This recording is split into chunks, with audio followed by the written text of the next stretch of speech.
ندیم رضا کا سلام۔ بات ہے اسرائیل کے حالات و واقعات کی کہ وہاں پہ اسمیل آ رہی ہے کہ عدالتی مارشل اللہ لگایا جا سکتا ہے، اور 2 سال میں 5ویں انتخابات کی بھی بو آنے لگی ہے۔ اور اس کے ساتھ ہی ابھی نیتن یاہو کو جس طرح سے سامنا ہے برے حالات کا، اور ان کے جو دوست ہیں نریندر مودی،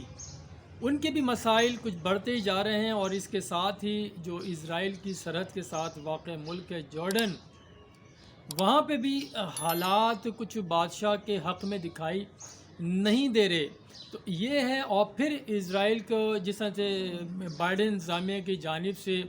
سبکی کا سامنا ہے، جو ان کا کہنا ہے کہ 67 کے بعد سے جو آباد کاریاں اسرائیل کر رہا ہے وہ غیر قانونی ہیں۔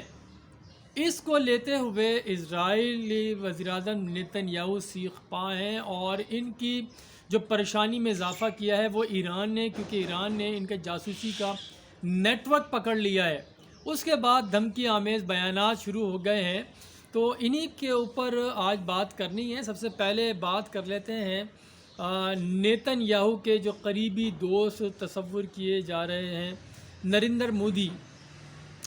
جس طرح کے مسائل کا سامنا بنیامین نیتن یاہو کو ہے، بنجامن نیتن یاہو کو ہے، کم و بیش اسی طرح کے الزامات کا سامنا نریندر مودی کو ہے، جن کو ابھی وہ فرانس کے ساتھ جو رافیل طیاروں کا معاملہ تھا 2016 میں کیا گیا تھا، 36 رافیل طیارے خریدے تھے فرانس سے معاہدہ کیا،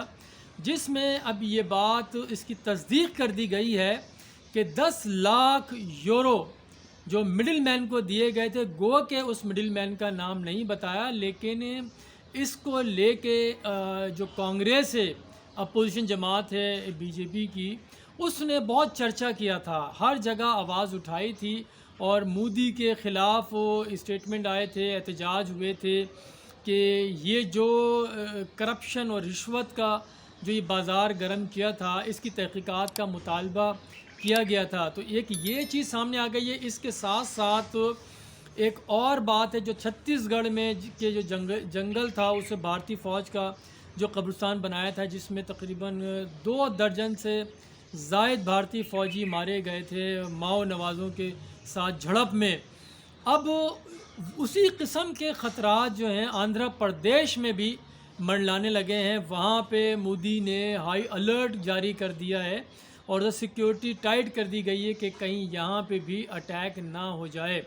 یہ صورتحال اس وقت زیادہ پیش آتی ہے کہ جب آپ اپنے ملک کے عوام کے حقوق سلب کرتے ہیں، انہیں آزادی رائے کی ان کو حق نہیں دیا جاتا، تو اس لیے ساری چیزیں ہوتی ہیں۔ اور جو ماؤ نواز ہیں، یہ جو چینی رہنما سے بہت زیادہ اثر لیا ہے، کیونکہ برابری کی بنیاد پہ معاشرہ قائم کرنا چاہتے تھے، جس کی بھارتی آئین میں اجازت نہیں دی جا رہی۔ یہ ماؤ، کیونکہ یہ جتنی ریاستیں ہیں، اس میں تقریباً 28 ریاستوں میں 20 کے اندر آزادی کی تحریکیں چل رہی ہیں۔ بہرحال یہ اس طرح کا جو نیتن یاہو کے دوست ہیں، ان کو سامنا کرنا پڑ رہا ہے۔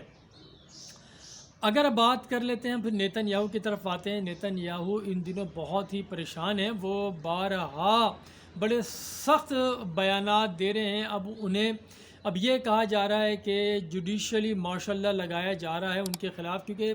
نیتن یاہو کو بھی رشوت کا اور اپنے اختیارات سے تجاوز کرنے کا، وہ اس طرح کے الزامات کا سامنا عدالتوں میں کیس چل رہے ہیں، لیکن وہ جب تک وزیر اعظم ہے تو انہیں استثناء حاصل ہے، اور لیکن وہاں کے جو اسرائیل کے عوام ہیں وہ کسی بات کو سننے پر آمادہ نہیں ہیں۔ ان کا کہنا ہے کہ ان کو ہٹایا جائے۔ اور ابھی جو 2 سال میں 5ویں انتخابات ہوئے تھے، اس میں بھی کوئی جماعت ایسی نہیں ہے کہ جو سادہ اکثریت حاصل ہو، یا وہ کسی بھی ایک پارٹی کے ساتھ مل کر حکومت بنائے، ایسا دور تک بھی دکھائی نہیں دے رہا ہے۔ کیونکہ اگر 4 سے 5 جماعتیں ملتی ہیں، اور بالخصوص جو عرب مسلمانوں کی جماعت ہے، اگر وہ ملتی ہے تو پھر حکومت بنائی جا سکتی ہے، اس کے بغیر کوئی چارہ دکھائی نہیں دیا جاتا۔ تو اس وقت جو عرب مسلمانوں کی تنظیم ہے وہ گیم چینجر کے طور پر سامنے آئی ہوئی ہے، لیکن اسرائیلی معاشرہ اس کے اوپر منقسم ہے، وہ بالکل تقسیم ہوا ہے۔ اکثریت کہنا ہے کہ عرب مسلمانوں کے ساتھ مل کر حکومت نہ بنائی جائے۔ تو یہ جو صورتحال بن رہی ہے یہ اسی چیز کا جو دے رہی ہے کہ کہیں پانچویں انتخابات بھی نہ کرانے پڑ جائیں، کیونکہ معاشرہ اسرائیل کا بہت تقسیم ہے، لیکن وہاں پہ جو نیتن یاہو ہے وہ انتہا پسندی کی جو سیاست وہ لے کے جا رہے ہیں، دائیں بازو والی سیاست لے کے جا رہے ہیں، کیونکہ دوسری جماعت دائیں بازو کی ہے۔ لیکن یہ جس طرح سے یہ جس طرح مذہبی تنظیموں کے اندر ہوتا ہے کہ وہ مذہب کا ہتھیار استعمال کیا کرتی ہیں، کہ جب بھی وہ مشکل میں پھنستی ہیں تو مذہب کا ہتھیار استعمال کر کے اس مشکل سے ریسکیو ہونے کی ہوتی ہیں۔ تو ایسا ہی کچھ انہوں نے کیا ہے کہ جب مغربی کنارے میں جو انہوں نے کنٹروورشل جو 540 یونٹ بنانے کا اعلان کیا یہودی آباد کاری کا، اور یہ ایسے وقت میں اعلان کیا ہے کہ جب جو بائیڈن انتظامیہ نے واضح طور پر کہہ دیا ہے کہ یہ مغربی کنارے میں جو آباد کاری ہو رہی ہے یہ غیر قانونی ہے، کیونکہ 67 کے بعد سے جو بھی اسرائیل نے آباد کاری کی ہے انہوں نے اس کو غیر قانونی قرار دیا ہے۔ تو اس میں لے کے یہ بڑے نیتن یاہو سیخ پا ہیں کہ لیکن یہاں تو یہ غیر قانونی آباد کاری کریں، اور دوسری طرف جو عرب میں جو مسلمان آباد ہیں وہ 1 ملین سے زیادہ مسلمان ہیں، وہ انہیں نہ تعلیم کا حق حاصل ہے صحیح طرح سے، نہ صحت کا بنیادی حق حاصل ہے، اور سب سے بڑا ان کے جو رہائش کا ہے سسٹم وہ بالکل ناکار ہے، ان کے مکان بنانے کی اس طرح سے اجازت نہیں ہے جس طرح سے یہودی آباد کاری کی جا رہی ہے۔ تو اسی کو لے کے جو عرب مسلمانوں کی تنظیم ہے اس کا سب سے بڑا جو مطالبہ انہوں نے رکھا ہے وہ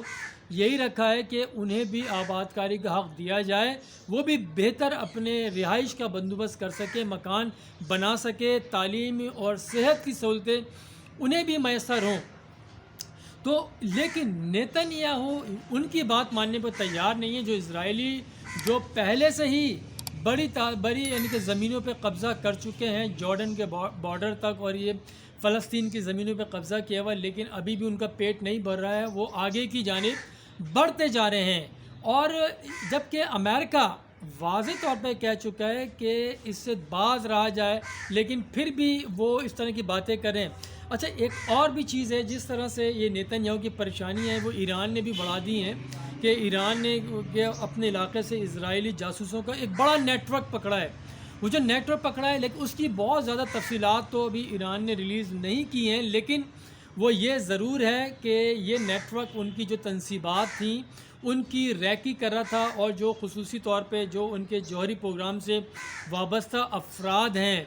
ان کے اوپر بھی نگاہ رکھی ہوئی تھی، کافی ان سے ڈیٹا انہیں حاصل ہوا ہے۔ اور اس کے بعد ہی پھر نیتن یاہو نے ایک اور دھمکی دے دی ایران کو کہ ایران نے اگر ان پہ حملہ کیا اسرائیل پہ تو وہ 48 کی یاد تازہ کر دیں گے۔ 48 کیا ہے یہ جفا کے علاقے میں جو جھڑپ ہوئی تھی عرب مسلمانوں کے ساتھ، اس میں شکست دی تھی عرب مسلمانوں کو اور اس علاقے پر قبضہ کر لیا تھا۔ تو وہ 48 تھا، اور یہ ہے 2021، یہ جو آرٹیفیشل انٹیلیجنس کا دور ہے، اور ایران کی بھی انٹیلیجنس بہت ہی وسیع ہے، اور جس طرح سے انہوں نے اس نیٹ ورک کو ڈگ آؤٹ کیا ہے،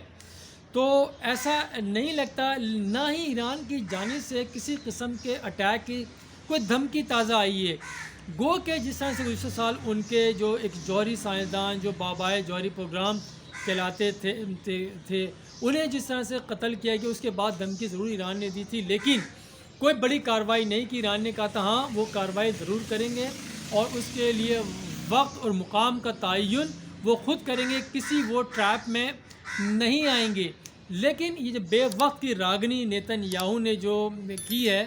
کہ ایران پہ حملہ کیا جائے گا، اس کو جواب دیا جائے گا، وہ ایسا کوئی تھریٹ نہیں ہے، کیونکہ جھنجھلاہٹ کا شکار ہیں، انہیں اندرونی طور سے بھی مسائل کا سامنا ہے، اور پھر ان کے جو اسرائیل کے ساتھ جو اسٹریٹجک لحاظ سے جو جارڈن ہے، جہاں بھی ان کے خاندان کے اندر ہی بغاوت جو ہوئی تھی وہ ناکام بنائی گئی ہے، وہ بھی انہی کی وجہ سے غالباً ناکام بنائی گئی ہے۔ ان کو وہ ہنٹ دے دیا تھا کہ ان کے اپنے سوتیلے بھائی جن میں بہت ہی زیادہ پیار و محبت تھا، یہ عبداللہ دوم اور حمزہ بن حسین کے درمیان، اچانک کیا وہ 2004 سے صورتحال ان دونوں بھائیوں کے درمیان خراب آ رہی تھی، جب سے ان سے ولی عہد کا عہدہ واپس لیا تھا تو ان کے اوپر الزامات یہی تھے کہ بیرونی قوتوں کے ساتھ مل کے وہ ملک کے حالات خراب کرنے کی سازشیں کریں. تو یہ جو ایک صورتحال تھی جارڈن کی بھی، گو کہ حمزہ نے اب ایک